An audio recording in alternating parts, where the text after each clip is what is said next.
मंचरमध्ये चर्चा चालू आहे. विविध ठिकाणी वेगवेगळे झोन पडले, मात्र लोकांमध्ये संभ्रम निर्माण झालेला आहे. काय त्याबद्दल काय काय सांगा?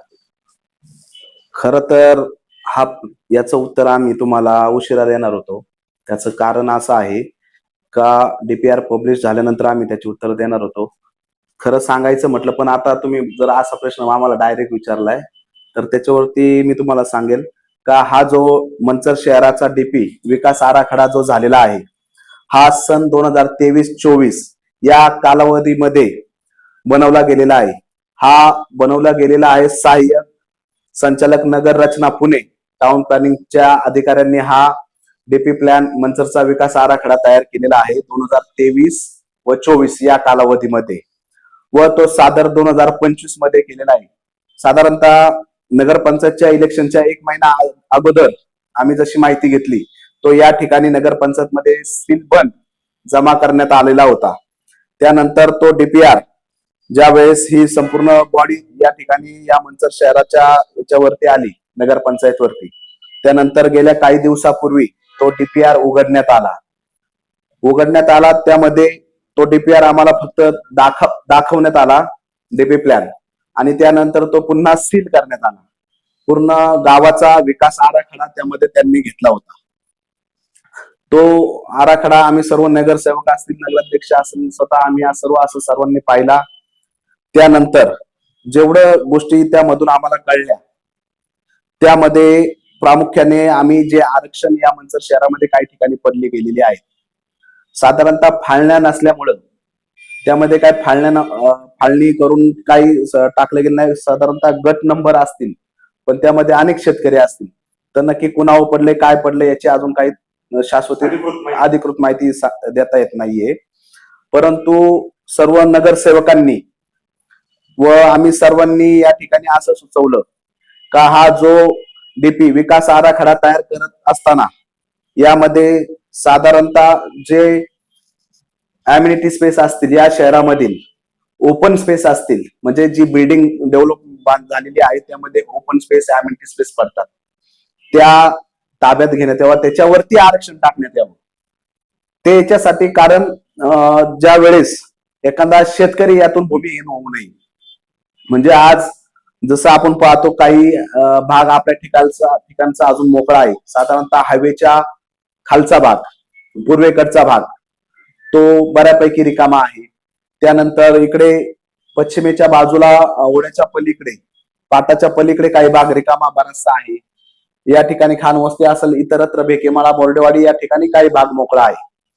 जेणेकरून काही शेतकरी हे काही कमी जमिनी असतात, त्याच्यामधून ते भूमिहीन होऊ नये व त्यांच्यावर कोणत्याही प्रकारचा अन्याय होऊ नये याची खातेदारी, याची काळजी आम्ही सर्व नगरसेवकांनी त्या ठिकाणी घेण्याचं ठरवलं आहे. व संबंधित अधिकाऱ्यांना अशा सूचना देण्यात आलेल्या आहे की जे रस्ते पडलेले आहेत काही ठिकाणी, जर पर्यायी रस्ता असेल तर तो रस्ता कमी करून साधारणतः त्या ठिकाणी एखादा शेतकरी भूमिहीन होऊ नये. कारण साधारणतः रस्ते 40 फूट, 50 फूट, 60 फूट असे मोठे रस्ते पडलेले आहेत. पर्यायी रस्ते असेल तर रस्ते काही कमी करावे. त्यानंतर जर एखादा शेतकरी भूमिहीन होत असेल, एखाद्या अन्याय होत असेल, तर ते आरक्षण तुम्ही ओपन स्पेस असेल, अम्युनिटी स्पेस असेल, यावरती घ्यावे. जेणेकरून सर्व नागरिकांच्या, शेतकऱ्यांच्या जमिनी, जेणेकरून आतापर्यंत ज्यांनी जोपासल्या आहेत, वडिलोपार्जित आहेत, जोपासल्या आहेत, काही कष्ट करून काहींनी घेतलेले आहेत, त्यांना कोणताही धोका नसावा म्हणून आम्ही सर्वांनी असं या ठिकाणी गेल्याच काही दिवसापूर्वी मीटिंग मध्ये संबंधित अधिकाऱ्यांना या सूचना पण केलेल्या आहेत. आता आम्हाला काही गोष्टी कानावर येतात का यामध्ये लोकांमध्ये संभ्रम तयार झालेला आहे, परंतु या ठिकाणी मी तुम्हाला सांगू इच्छितो, हा डीपीआर कोणत्याही नगरसेवक किंवा आता आलेल्या बॉडीने केलेला नाही. हा डीपी विकास आराखडा सहाय्यक संचालक नगर रचना पुणे व टाउन प्लॅनिंग यांनी हा आराखडा या ठिकाणी केलेला आहे. त्यामुळं काही संभ्रम याच्यामध्ये कुणी नागरिकांना आणू नये. त्यानंतर तो आराखडा ज्या वेळेस पब्लिश होणार आहे, तो या सर्व मंचर शहरातील सर्व नागरिकांना दाखवण्यात येणार आहे. साधारणतः एक 15 ते 20 दिवसांनी व्हावा असे आम्हाला वाटते. परंतु आता संबंधित आपल्या या ठिकाणी नगरपंचायत मध्ये पाहिलं तर आपल्या गेली 6 महिने झाले इलेक्शन होऊन, परंतु आपल्याला सीओ साहेब या ठिकाणी नाहीयेत. आपल्याला प्रभारी सीओ साहेब खेडचे दरकळ साहेब आहेत. त्यामुळं थोडस यात पुढे मागे झालं तर कदाचित होऊ शकतं किंवा 15 ते 20 दिवसात हा आराखडा पब्लिश झाला पाहिजे. आणि झाल्यानंतर नागरिकांना सूचना आहे, जर कुणावर तसं काही आल्यासारखं वाटलं तर त्यांनी या नगरपंचायत मध्ये हरकत घेतली पाहिजे. त्याच्यावरती त्या आराखड्यावर हरकत घेतली पाहिजे. जर काहींच्या प्लॉट पडला असेल तर त्यांना 30 दिवसाचा टायमिंग दिला जातो. यावरती तो आराखडा जर चुकीच्या पद्धतीने कुणाला काही वाटत असेल तर हरकत घेण्याची वेळ आहे. त्यामुळे त्यावरती हरकती घेऊन त्यामध्ये एक समिती तयार केली जाईल. त्यामध्ये सहाय्यक रचना नगर पुणे यांचे काही अधिकारी असतील, काही या नगरपंचायतले काही प्रतिनिधी असतील, अशी एक समिती.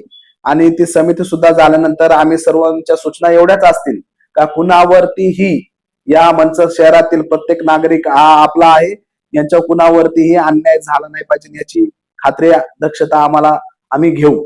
या डीपीआर मध्ये काय काय असणार आहे, काय या डीपीआर मध्ये काही गार्डन पडलेले आहेत ज्येष्ठ नागरिकांसाठी किंवा काही प्रभागांमध्ये गार्डन पडलेत, काही ठिकाणी प्ले ग्राउंड पडलेले आहेत, म्युन्सिपल पार्टीचं ऑफिस, कमर्शियल बिल्डिंग, असं अनेक प्रकारचे आरक्षण, काही विद्यालय, असे अनेक प्रकारचे आरक्षण या ठिकाणी पडली गेलेली आहेत.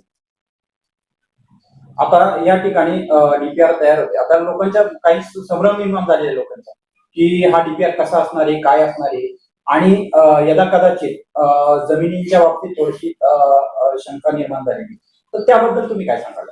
नक्कीच हा डीपीआर मी पहिल्यांदाही हे सांगितले का हा डीपीआर 2023-24 प्रशासकीय काळामध्ये झालेला डीपीआर आहे. टाउन प्लॅनिंग चे अधिकारी असतील त्यांनी हा डीपीआर बनवलेला आहे. आणि लोकांमध्ये संभ्रम होणं हे साहजिक आहे, कारण अजून वस्तुस्थिती जी काय आहे ती नागरिकांपुढे आलेली नाहीये. त्याची अधिकृत माहिती नागरिकांना कधी मिळेल? साधारणतः हा डीपीआर पब्लिश व्हायला 15 ते 20 दिवस जातील. त्यावेळेस नागरिकांना हा डीपीआर पब्लिश झाल्यानंतर हरकती घेण्यास वेळ आहे. त्यानंतर जर काही शेतकऱ्यांवर किंवा काय जर पडला असेल तर त्यांनी या ठिकाणी हरकती घ्याव्या. त्यांच्या हरकतीचा विचार नक्की या ठिकाणी केला जाईल, जेणेकरून आपल्या गावातला शेतकरी हा भूमिहीन झाला नाही पाहिजे. त्यानंतर काही ग्रीन झोन असतील, त्यानंतर काही ठिकाणी रेसिडेन्शियल झोन आहे, जर त्या ठिकाणी थोडेफार जेवढे वाढवता येईल जेणेकरून गावचा विकास होईल, याचाच नक्की आम्ही सर्व विचार करू. या डीपीआर बाबत पूर्वी काही सूचना वगैरे दिल्या होत्या का, किंवा काही याबाबत माहिती दिली होती? पूर्वी ज्यावेळेस हा डीपीआर ओपन केला गेला, म्हणजे हा डीपी प्लॅन ओपन केला गेला, त्यावेळेस सर्व नगरसेवक असतील, सर्वांचं आमचं एकमत झालं का जेणेकरून कुणावरतीही अन्याय झाला नाही पाहिजे. कारण हा डीपीआर हा आपल्या काळात नसून फक्त हा आपल्या काळात ओपन केला गेलेला आहे, परंतु आपण याची काळजी घ्यायची का कुणावरतीही अन्याय झाला नाही पाहिजे, कुणाचंही नुकसान झालं नाही पाहिजे. आम्ही सर्वजण 100% सर्व नागरिकांच्या बाजूने त्यासाठी उभे राहू.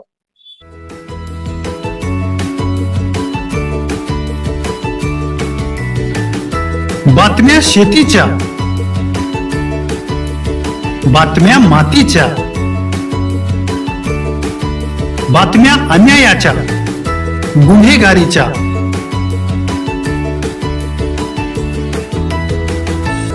राजकारणाच्या आणि समाजकारणाच्या, शोषणाविरुद्ध बुलंद आवाज, जनसामान्यांच्या हुंकाराची गाज, सत्कार्याला प्रोत्साहन, दुष्कृत्याला अनुशासन, निर्भीड, निस्पृह, सडेतोड, बेधडक आणि रोखटोक म्हणजेच विघ्नहर टाइम्स. शोध बातमीचा, ध्यास सत्याचा. आपलं चॅनल, आपली बातमी. सबस्क्राईब तर कराच, पण बेल आयकॉनवर क्लिक करायलाही विसरू नका.